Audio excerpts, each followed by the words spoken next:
Yes, there is a question here. How can I apply the 5 factors of success and growth to our small masjid that is run only by volunteers, which leads to what you identified as today's volunteer issues on lack of quality and no systemic thinking? This is from Sister Rana. Jazakumullah khairan for the question. I think that's an excellent question. I am a strong believer that NGOs must train their people, and the training must start from the trustees, from the highest level of that NGO, all of whom might well be volunteers, as it happens to be in the case of Sister Rana's Masjid, but also in many of the masajid and many of our institutions and so on and so forth. So we have institutions which are started by well-meaning people, good people. They are putting their own money to start the institution and so on, and as a result of that, the institution comes into being. Now, what happens, as I mentioned before, is that these people who started the institution, they automatically assume that they also know how to run the institution.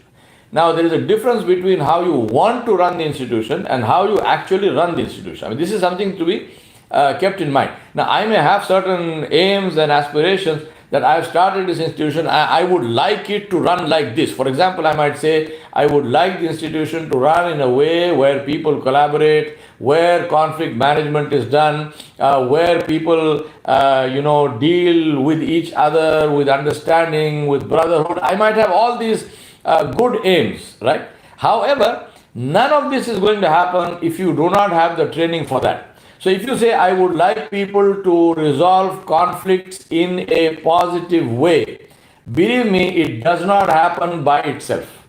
People have to learn how to resolve conflicts in a positive way. People's attitudes have to be influenced, where you are open to listening to somebody with a different point of view, right? Unless that happens, conflicts will always result in breaking up of institutions.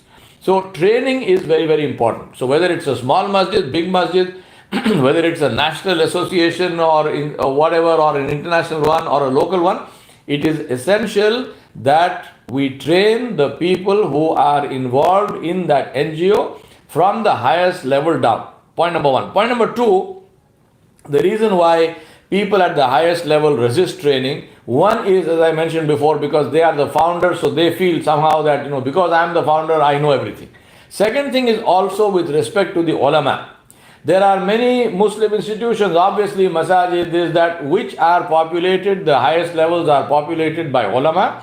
We have ulama in the trustees, we have ulama among the boards of directors and so on and so forth. And as far as I am concerned, that is extremely good, it is positive, it should happen. However, the issue is that ulama also need training. Now, whether you like it or not, I don't care how big an alim you are, I don't care which institution you came from, you need training in certain things which your institution does not give you. I don't care whether anyone likes to hear that or not, that is a fact.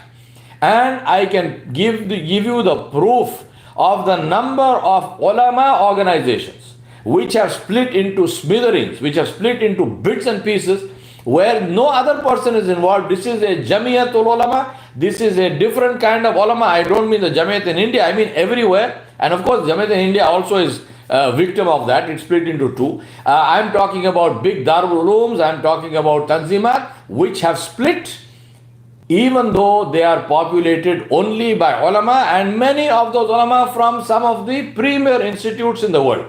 Please understand, knowledge, it does not come programmed with our genes. Knowledge does not come programmed with our name. Knowledge has to be acquired, knowledge has to be learned, which means that you need to have the humility to go before somebody who has knowledge and say, please teach me. I don't care who you are, where you are, what position you are in. Knowledge does not just come by itself. And that applies to this. So therefore, even in NGOs, which are populated by big ulama, you have to learn how to resolve conflicts, you have to learn the ways of communication, you have to learn systemic thinking, you have to work on your attitude, and so on and so forth. So I think that is the answer to Sister Rana's question. What must happen? Volunteer issues, because one of the big volunteer issues is a lot of volunteers who work in in organizations. They take the sort of view that, the very fact that I am here, I am doing you a favor already. Now, don't ask me to come on time. Don't ask me results. Don't ask me, you promised to do this. Did you deliver on time? Oh, no. The very fact that I am sort of, my body is here, you should be grateful to Allah for this and you should fall in sujood. I'm sorry, that does not work, right? That does not work. We either need efficient people who are willing to follow instructions, who are willing to hold themselves accountable, who are willing to work according to a structure, in my view, even more than when they work for a salary. Because here you are working, at least you say you are working for the pleasure of Allah. And if you are working for the pleasure of Allah, your standard of performance must be much higher than when you are working for a salary. I mean, ideally, I don't differentiate between the two, because even if you are working for a salary, still you are accountable to Allah. So therefore, that doesn't change for a Muslim. Whether he's working for a salary or no salary, the quality of output must be 100% the best that I can possibly give. But I'm saying even more as far as the NGOs are concerned, we need to hold ourselves accountable to those standards. So if you are working for an NGO and you have volunteered for that position, please understand, you are not doing a favor to anybody. You need to follow the rules. You need to follow and hold yourself accountable. You need to have your performance assessed. And what you don't need, I'm saying what you don't have, I'm not saying you should be punished, no, but you should learn and you should train. And if you feel that, no, I am too big and I know I am too learned and I'm a big alim or I'm a big philanthropist and I'm a millionaire and a billionaire, and so therefore I'm a PhD from here and there, and therefore I don't need to learn how to work, then you are doomed and your institution is also doomed. As simple as that. Second question from Badr Salamat. We are a new NGO, People for Social Development. Besides development, we are looking to work on social change. What initiative must we take? Take the initiative over which you have the maximum control and where you can show the maximum bang for the buck, meaning where the results will be quickly and clearly visible. It's very important as far as NGO work is concerned. Yes, we have to work for the long term. We must always think of the long term. But if results take too long to come, people lose enthusiasm. Your donors will lose enthusiasm. The people working with you will lose enthusiasm. It is easy to tell people, don't worry about results. Focus only on the rida of Allah, and inshallah Allah will be pleased with you. I completely agree. That is how we should be, but that is not how we are. People like to see results. So work on something, pick something which is small but which gives you quick results, and those results are visible. When I say visible, I don't mean Facebook and whatnot. Forget about all that stuff. All of that stuff only leads to problems. I am talking about actual results on the ground, smiles on people's faces, actual alleviation of people suffering and so on and so forth. Pick something on which you have control. Don't pick something where you say, you know what, this is what the policy that the government should institute. This is something which the administration must do. No. You have no control over the government. You have no control over the administration. Forget about all that. Work with the rules that are here with you and see what you have control over and do that work. One of the finest examples of this is Mother Teresa's organization. She used to say, if you can't feed 100 people, feed one. As simple as that. Simple thing. Take people along. What you can do, you do. So I think that is what I would say. Zafar Firdausi, Jazakumullah khairan for your thanks. May Allah bless you. Can an NGO, who's this Zafar? Can an NGO fund start up small businesses and sustain itself from the profit shared between the business owner and the NGO? Of course, absolutely. Of course, you can do that. There's no problem with that. You can do that. Short answer to the short question. Then next question. Murtuza's iPhone. Traditional zakat expense is defense. What is that? I was not able to type the question. Yeah, I'll please. just say the question now. Traditionally, the zakat expenditure heads are defined by ulama as per the ayah number 60 of Surah Tawbah. And apart from that, if you talk to ulama, they will tell you many things that this expense is not zakat, that expense is not zakat. So, what could be the modern view which gives a broad perspective on zakat expenditure? Even is it, for example, allowed to spend from zakat on non-Muslims? In the past months, PGH ran a campaign to feed the migrant labor. There, we didn't differentiate between the religion of the people. We just served the food to whoever was there. With such expense come under zakat. We serve humanity regardless of religion. All right. I understand your question. Let me say a couple of things. Number one, this issue of modern times and so on and so forth. Let me, do you want, Murtuza, do you want to shut your mic, please, because I'm getting disturbance. Now, the issue of modern and old does not apply to Islam and does not apply to the orders of Allah subhanahu wa ta'ala. The orders of Allah do not change because times have changed. That is the whole beauty of Islam, which is that what Allah has ordered, Allah has ordered. And therefore, zakat can only be given to the people the categories of which have been enumerated in the ayat of Surah Tawbah, which you mentioned. Number one. Number two is that Islam makes zakat fard on you, but Islam does not say that the only amount of money that you should give in charity is zakat. That if you give 1 paisa more than 2.5%, you will go to Jahannam. Allah does not say this. On the other hand, we are encouraged to give much more than zakat. Zakat is the boundary line. If I am eligible to pay zakat, if I am liable to pay zakat, and I refuse to pay zakat, then I exit Islam. However, if I am the whole purpose of Islam, yukhrizullahu kharadan hasana. Allah subhanahu wa ta'ala said, give to Allah subhanahu wa ta'ala kharad hasana. What does that refer to? That doesn't refer to zakat. That refers to more than zakat. So by all means, pay much more, and what you give out of that extra other than zakat, you are welcome to give that to anybody irrespective of creed and whatnot, to Muslims, non-Muslims, no problem. There is nothing which stops a Muslim from running a charity which is doing good for non-Muslims, because we came into this world, Allah sent us ukhrijat linnas, for all humanity. However, in terms of all humanity, for example, to give you an example, if I say to you that I have, I'm to comparing this issue of zakat can be paid only to Muslims and what about non-Muslims. Supposing, for example, I tell you that I have, for example, I do not have children, but whatever property I have, if I say that this property, because I don't have children, my siblings have a share in that property, my wife has a share in that property, but I say, you know what, I mean, I'm not going to give it to them.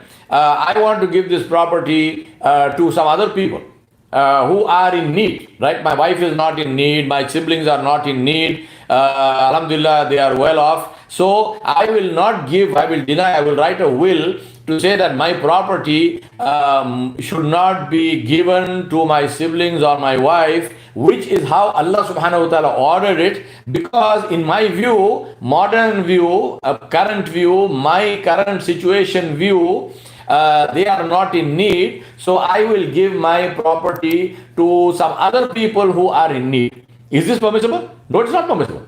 It is haram. It is permissible for my sibling, for my brother, for example, to say, Alhamdulillah, my brother gave me this property, I don't need it, so I will give it to somebody who is in need. No problem, that's his choice.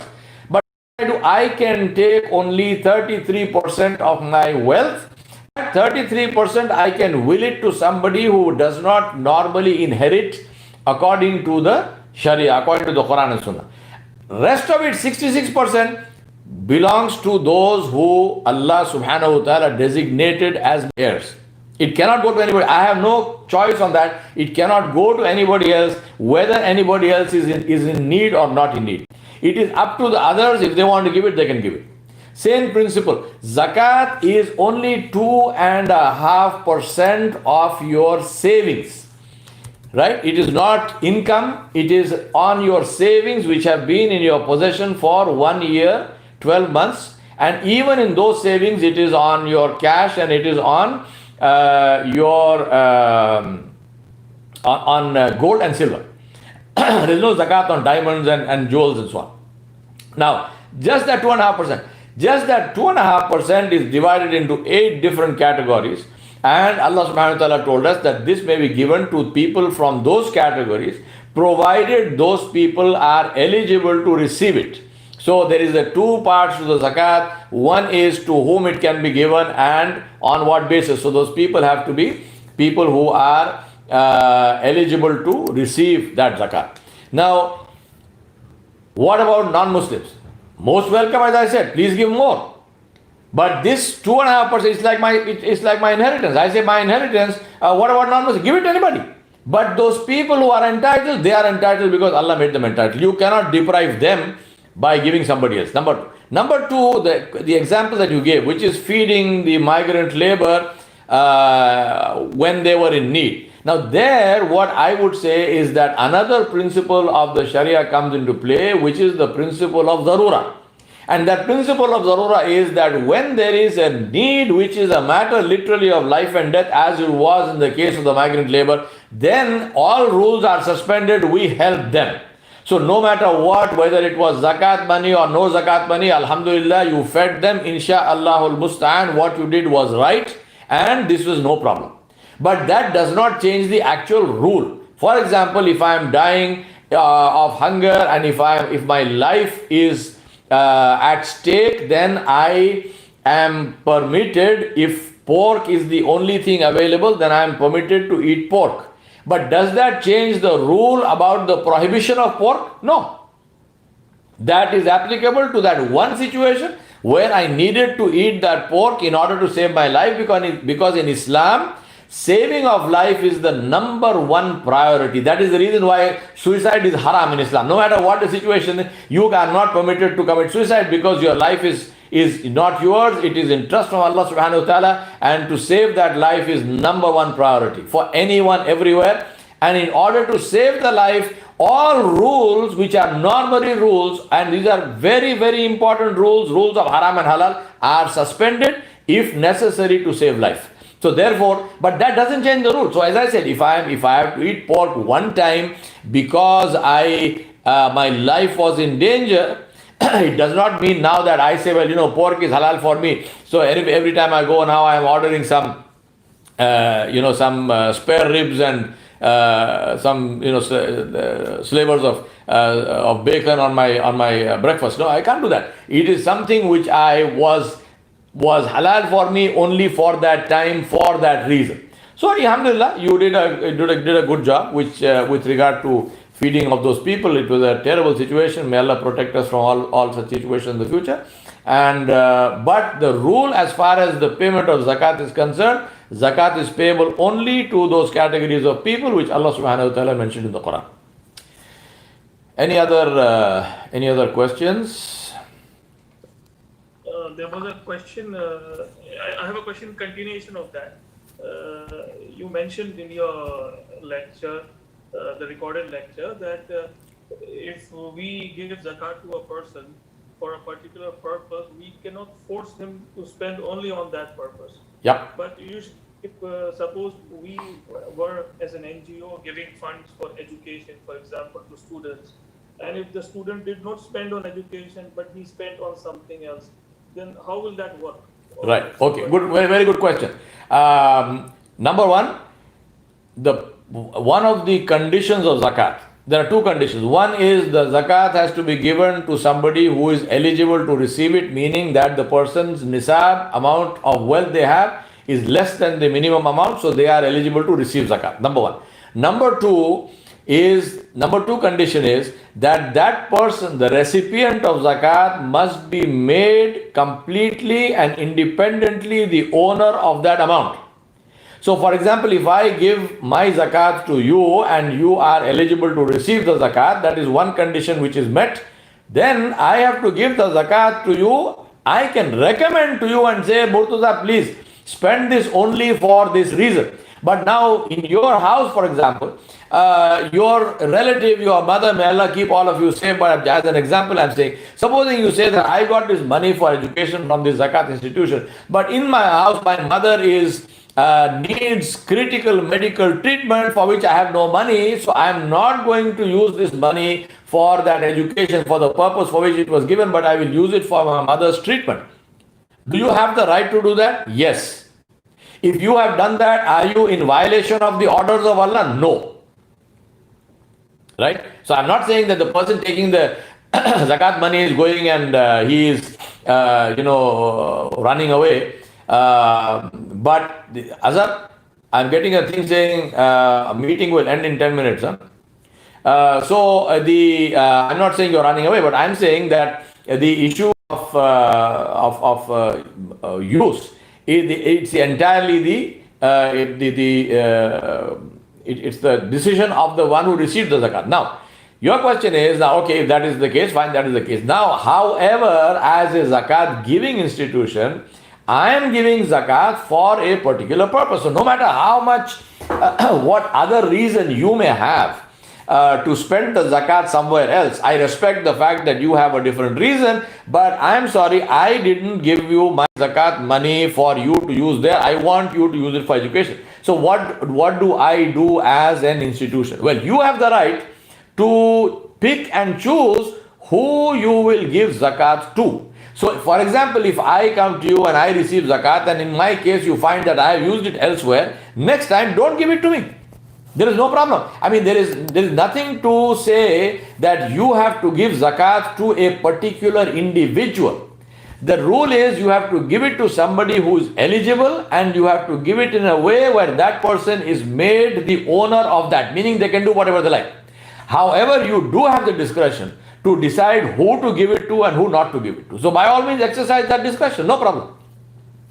In many cases I have seen, and one of these thing is that a lot of madrasa people do this. They take zakat. Now zakat technically is not payable to an institution. So technically you cannot pay zakat to a madrasa or to a masjid and so on and so forth, right? Now a lot of madrasa people take zakat in the name of students, and then they tell the student, here is the money. I know specific instances where they even do it literally. They take the money, they call the student. The student is a boarder. He is residing in the madrasa. He cannot come and go at his will, right? So within quotes, he is a prisoner. So this student is given that zakat money in the evening, and he is told, tomorrow morning, bring this money and pay your fees in the office. Bring this money tomorrow. सुबह में आके ये पैसा यहाँ पे दाखिल कर देना चाहिए तुमको तुम्हारे फीस के लिए. Now this is trying to play games and trying to fool with the rules of Allah subhanahu wa ta'ala. Right? I know a particular case where a student took the money and he disappeared. In the night he ran away. And everybody was very upset. Oh, he's a chor hai falana. But koi chor nahi hai. How is he a chor? Why is he a thief? He has done what was his God-given right. He took the money and he did with it whatever he wanted. You're forcing that student to pay the money for the fees is your problem. And that is not permissible. So please understand this. What the madrasa people are doing in this case is they are trying to circumvent and play games with the laws of Allah subhanahu wa ta'ala. That is not permissible. What must you do? Help Muslims understand that it is in your favor to pay to the madaris to run a good institution. I am 100% in favor of funding madrasas enough to run a top class educational institution.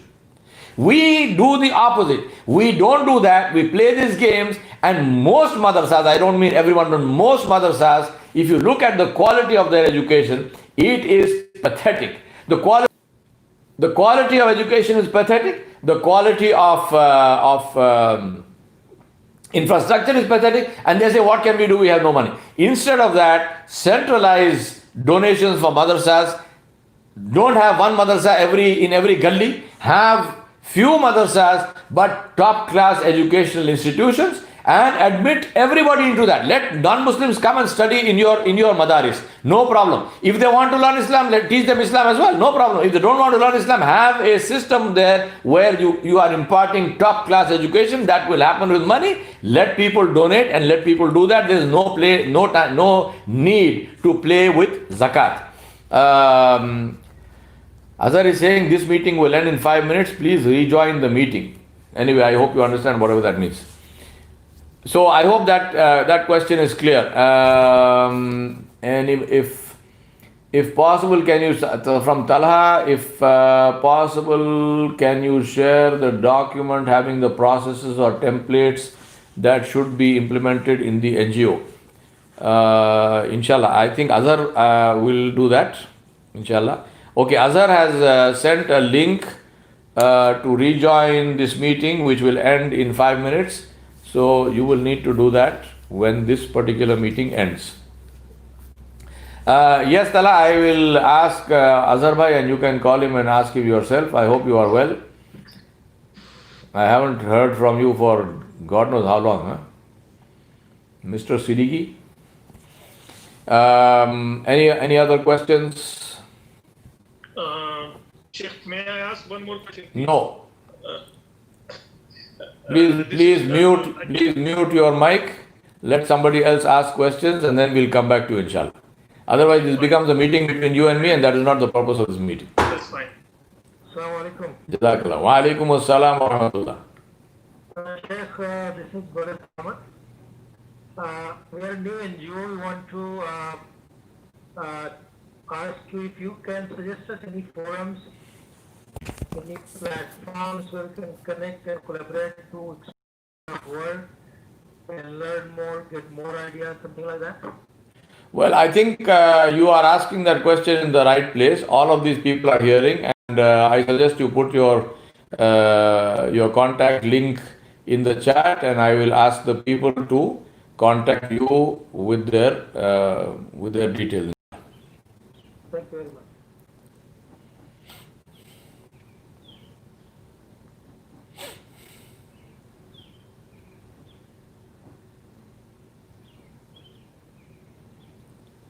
Any other questions?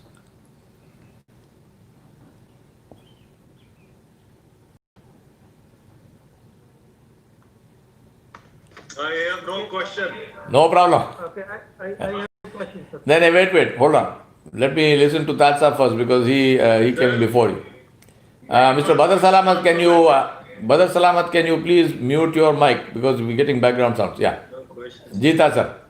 Sir, there is no question, but when I see a lot of NGOs working, I see most of them, they work for the reason of making their career and making their livelihood. So this selflessness, I think, is very important, Yes. which is lacking here. Absolutely. Maybe 1-2% of NGOs, they have this kind of selflessness. Otherwise, most of them, they want to have a vehicle, want to have a salary, and they spend a lot of money on those things. So how to control that? That is the issue. Right. Very good. Very excellent question. I think I mentioned this also in my lecture, where I said that, are you working to eliminate the need that you are addressing, or is that need feeding you? Because I think this is what happens. What a lot of NGOs do is that they are actually perpetuating the misery, because that misery feeds them. As long as there are needy people, I have a job. If I work to complete and make people self-sufficient, then I'm out of a job. I think it's a very painful thing, but this is the actual reality. This is the truth. So I think we need to first accept that. Now, what to do? And this is where the issue of tarbiyah comes in. This is where the issue of working for the pleasure of Allah comes in. Where we work for the pleasure of Allah, which also means that our aspirations when we are working in NGOs must be different from our aspirations when we are working in commercial organizations. So if I am, for example, head of human resources in an NGO, if I am going to compare myself to the salary and perks and so on of the head of HR in Coca-Cola, you will never make that. Because the guy who is heading HR worldwide in Coca-Cola will get 10 times the net income of your whole NGO. Forget about your salary. Now, if you compare yourself to that, then you will never get that. But you have to therefore compare yourself and say, he is selling colored water full of sugar, and I am helping people to overcome tremendous difficulties in the world. So, whose work is more worthwhile? As far as I am concerned, I wouldn't work as the head of HR for Coca-Cola for nothing. I mean, if they give, I could be offered that job. I have the qualification for it, but I won't accept it because I do not consider that worth my while. So, very important for us to educate the people who join us. Very important. I think I've disappeared from Zoom. So anyway, I hope this is coming through. But it's very important for us to educate ourselves and say that I am in this. That I am working for a cause which is over and above and better than any commercial organization or commercial cause. So if that is the case, then I need to have that thing motivating me far more than salary and so on and so forth. Now, having said that, I am not against paying people, a proper salary. Of course, one must pay. So at the end of the day, the guy's got to eat. But I have seen in organizations, in NGOs, people leaving the NGO for literally for like $5 or something. Very very pitiable situation. And then people running around and saying, "Oh, but I have to eat." The issue is tarbiyah. The issue is for us to focus on our own tarbiyah and the tarbiyah of the people who work with us, to ensure that they really see value for themselves in working for the NGO. So by all means, pay them.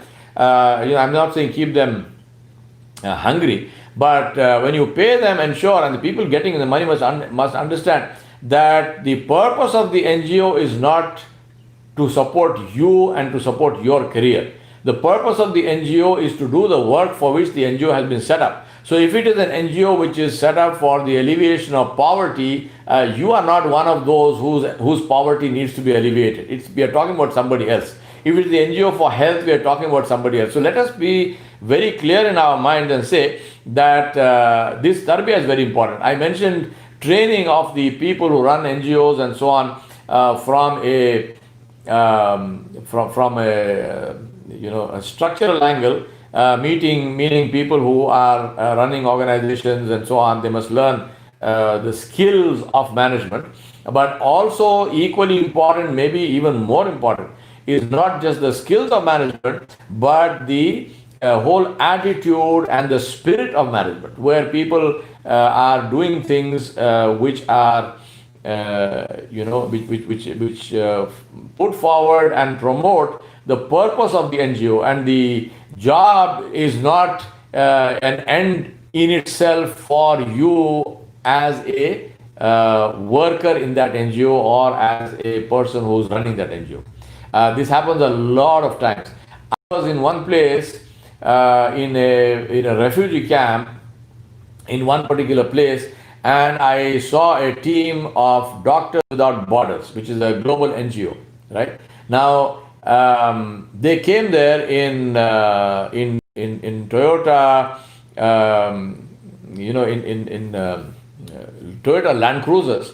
And these Land Cruisers, I mean, I know enough about cars, and Toyota Land Cruiser is literally my favorite car. So I looked at those cars. These were top of the line Toyota Land Cruisers. This was in the 90s, and at that time, those cars, the Toyota Land Cruisers that I saw, these Doctors Without Borders, which they were driving, were cars which in America at that time cost close to about $80,000 or close to $100,000. So we are talking about a car which is worth between $80,000 and $100,000. My point is why? Why do you need a car which is that expensive? It's transporting you from point A to point B. I'm not against. I'm not saying ride on donkeys. But the point is that if you are going to spend that much money on your comfort, then how much money are you actually spending on the purpose for which people are funding you? I mean, this is the issue. So if you are taking your funds and those funds are being used in order to give you a luxurious lifestyle, then what happens to the purpose for which the NGO has been set up, right? So I think that's my answer to the question. We have started the new meeting.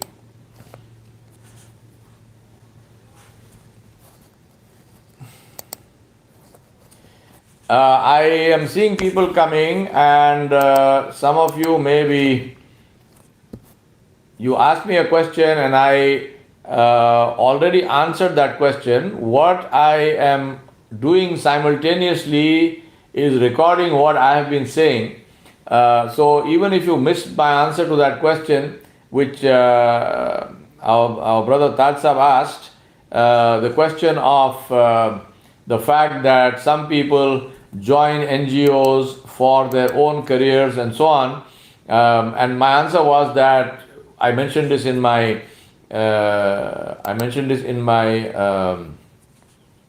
in my speech as well, the lecture which you heard earlier, which is ask yourself, why are you in this NGO? Because if you are in the NGO for your own career, then there is a problem, because the NGO must be for the purpose for which people are funding you. Now I answered that question in detail. I am also recording my answers, so don't worry if you missed that answer. At the end of this, Azhar will send you the YouTube link, and you can listen to all of that. Any other question? We have another 15 minutes, so if you have any other questions, please ask.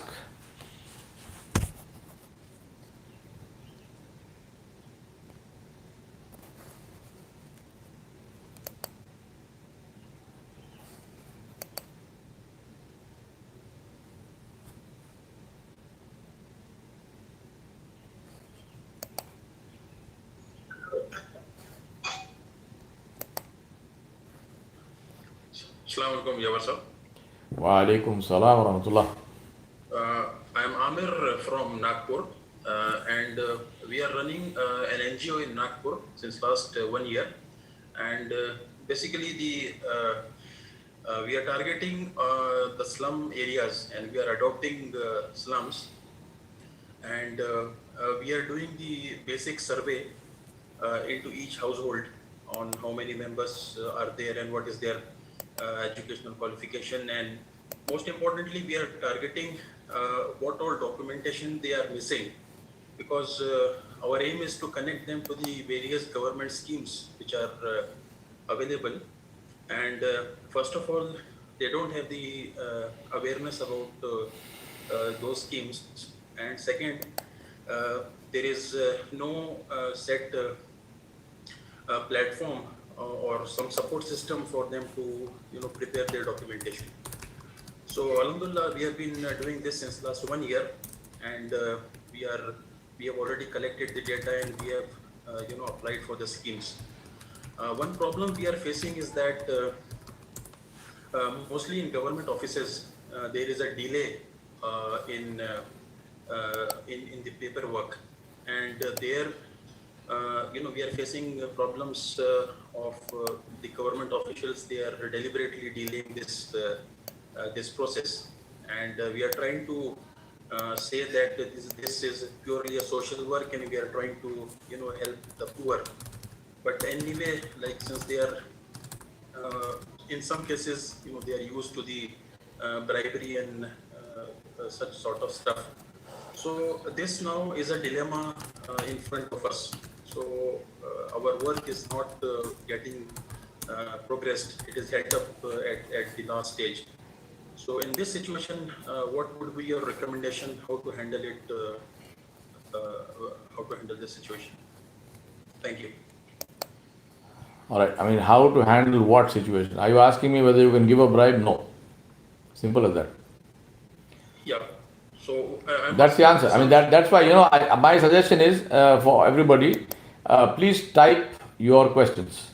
That saves a lot of time, because otherwise we spend a lot of time listening to people explaining the whole situation, which is not relevant here as far as I'm concerned. Just ask me a straight question.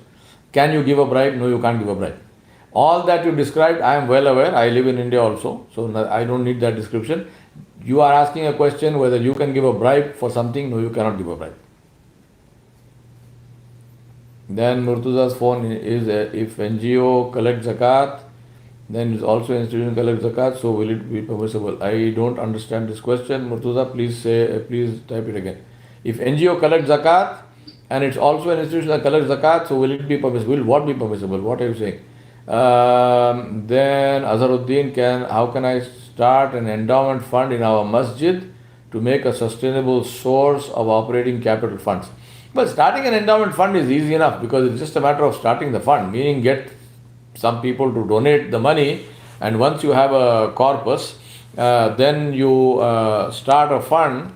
You will need to create the organization for it and whatnot, and then of course with the fund you have to then decide where you will invest this fund, because obviously you cannot start a fund and then get interest earning, because those would be haram for you. You cannot use them. So where will you use how will you invest that fund? What will be the income from that fund? That's something. Sit with accountants, sit with financial analysts, and get the options on it. If you have enough money, they will help you. And once you do that, then your fund is good to go. And then you can use the earnings from I always recommend to people to start endowment funds, because just taking charity from one hand and giving it to the other hand is a very, as I mentioned in my speech also, it's a very unsatisfactory way of doing things, because there is no sustainability in that.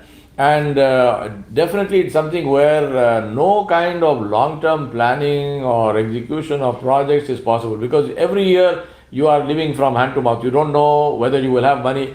You start something and then you don't know you have money, so now you are stuck midway because you have no funds. So it's very important to build these connections, and endowment funds is a very, very good way. As I mentioned, I mean, Harvard's endowment fund is over $30 billion. And obviously that's over 100 years old, but it starts from somewhere. So that is the Sister Rana is also the same thing. How can I start an endowment fund in our masjid to make a sustainable source of operating capital? Yes, the same answer to both of you, which is in terms of the endowment fund.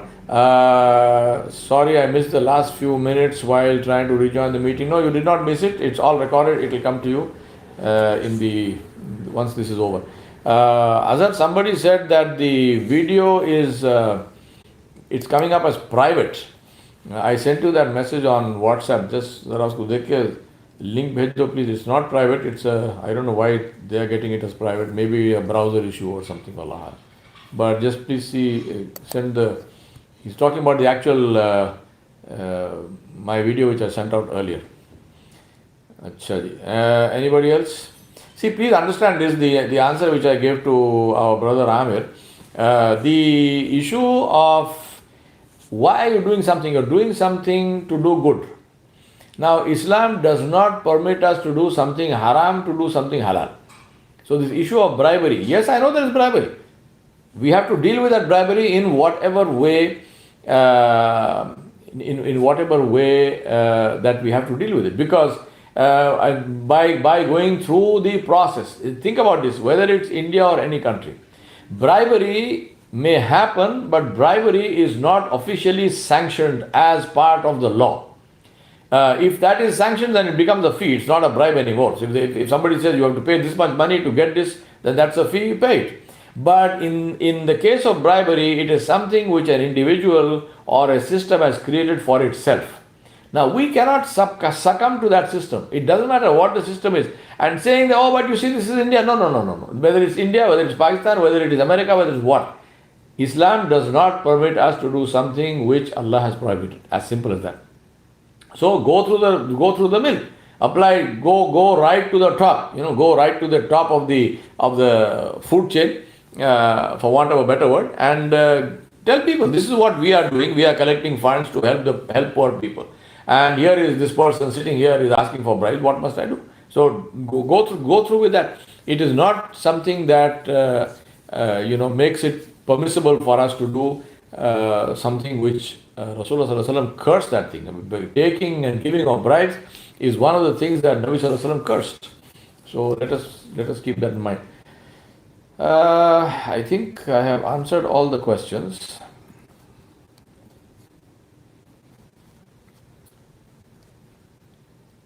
We've got another 6-7 minutes to go.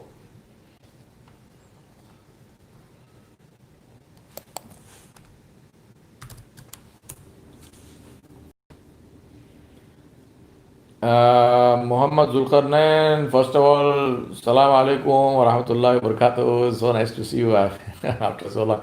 There are agents who will do the work of governments. Can we use them? Again, the issue is this, which is that if that is bribery in a way, I would say please do not use them. But if there are agents, as in, for example, if you are buying a plane ticket, can you buy it on the internet yourself? Yes, you can. But if you go to a travel agent, he is basically doing the same thing for you. He is buying the ticket for you. Maybe he is giving you some value-added service. So even if he is doing nothing, it saves you the trouble of getting onto the net and all of that. If it is in that sort of way, alhamdulillah, inshallah, that can be done. But if you are feeding into the corruption system, I would say no, please don't do that. Do not do that. We as Muslims, we stand for good and we stand against evil. Amar bil Maruf wa Nahy anil Munkar. Allah did not give us, and Rasulullah Sallallahu Alaihi Wasallam did not permit us to say that you can do something wrong in order to get a certain good end. In Islam, the ends and the means are both equally important. The ends do not justify the means, and the means do not justify the end. So that we have to be very careful. So if it's an agent which is doing this work, like as I mentioned, a travel agent, alhamdulillah, no problem. But if it's an agent which is another name for a dalal who is, in between, then sorry, no, please don't use them. But there are licensed companies which do this type of work. Government, they do the Asian work or... No, alhamdulillah, वही मैं आपसे अर्ज कर रहा हूँ कि अगर वो चीज़ जायज़ है, लाइसेंस कंपनी है, गवर्नमेंट की लाइसेंस को दी हुई है, तो आप इस्तेमाल कीजिए, no problem. Thank you. Jazakallah khair. जज़ाकल्लाह. वाह सलाम अलैकुम. Nice to see you. Yes. हमारे अब्दुल अजीम भाई साहब की मुलाकात हुई तो मेरा सलाम बता दिया उनको. बहुत दिन से मुझसे मुलाकात नहीं हुई. वो तो एंजॉय कर रहे हैं. एंजॉय कर रहे हैं हैदराबाद में. He is sitting on his farm. Yeah, please give my salam. Anybody else? We've got 5 minutes more.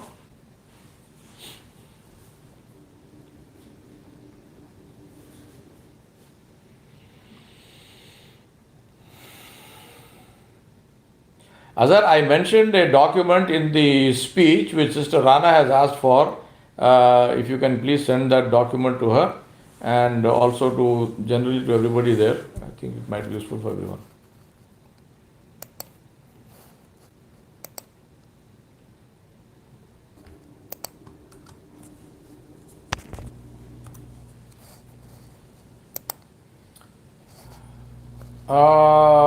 Okay, Said Beg. Jazakallah Sheikh for your time. Is it okay to have a PR in an NGO? Again, same thing, same question same answer which I gave to Brother Zulkarnain. PR not as an agent to give bribes, but PR as in somebody to maintain contacts with outside and so on, outside agencies, to maintain contact with your donors, to maintain contact with people. Yes, absolutely. It is very important to have somebody dedicated to that work. So it is okay to have a PR person. It is, I would even say recommended. I would recommend do have that. It makes a lot of sense. From Sister Rana, how to make volunteers attend such important training and make them understand its value when they may think they are only serving a 3-year term as their free time allows. Good question, and it is a genuine challenge. I think the whole issue is of helping them understand the value of that. I would like to say force them, beat them to come to the training, but obviously you can't do that. Please help them to understand that training is absolutely critical for whatever it is. I mean, if you are riding a bicycle, let me give you an example. Why do volunteers or why do founders of institutions, why must they attend training after having founded the institution? I mentioned this in my speech as well, and the example I always like to give is this. What do you need to buy a plane? Money. If you have enough money, you can buy a plane. What do you need to fly a plane? Money? No. What you need to fly a plane is training. So just because I bought a plane does not mean I can automatically fly it. Just because I set up an NGO or just because I set up a masjid or just because I set up an institution does not mean I automatically know how to run it. No, you don't know how to run it. You set it up, alhamdulillah, all power to you. But if you want to learn it, if you want to learn how to run that efficiently, you have to learn it just like somebody who wants to fly a plane has to learn how to fly a plane. You can't say, well, I own the plane. Yes, of course you own the plane, but that does not mean you can fly a plane because you own the plane. Owning a plane is different, flying a plane is something else. And this is what we have to convince the people that they need the training and they must spend the time and they must come and they must learn. All right, I think it's 1 o'clock, so inshallah, may Allah subhanahu wa ta'ala bless all of you. I make dua, may Allah subhanahu wa ta'ala bless you, may Allah protect you, may Allah help you from sources that you cannot even imagine, and may Allah subhanahu wa ta'ala be pleased with you and never be displeased. May Allah use you for the isha'at of His deen, may Allah use you to elevate the suffering of people, may Allah subhanahu wa ta'ala use you to be the best examples of Muslims all over the world, to be standard bearers of Islam wherever you are and in whatever position you are. وصلى الله على نبي الكريم وآله وصحبه أجمعين برحمتك يا أرحم الراحمين. Brother Muhammad Zulkarnain, how can we get the recording? Azhar will send you. Azhar inshallah will send you the YouTube link for this recording. He'll send it to everybody who attended this meeting. Give him a little bit of time, a couple of days to edit, because we have a lot of blank spaces and whatnot in the video thanks to what Zoom was doing. Azhar inshallah will do all that editing and then he will send you the link to the video. Jazakumullahu khairan. My special thanks to Azhar and Zafar and Saeed and all of you. Jazakallah. I think I hope this was useful. I mean, I think it is necessary. And inshallah, until we meet again. Zubair, salam alaikum. And my salams also, Saeed, to your father and to your grandfather. Salam alaikum wa rahmatullahi wa barakatuh.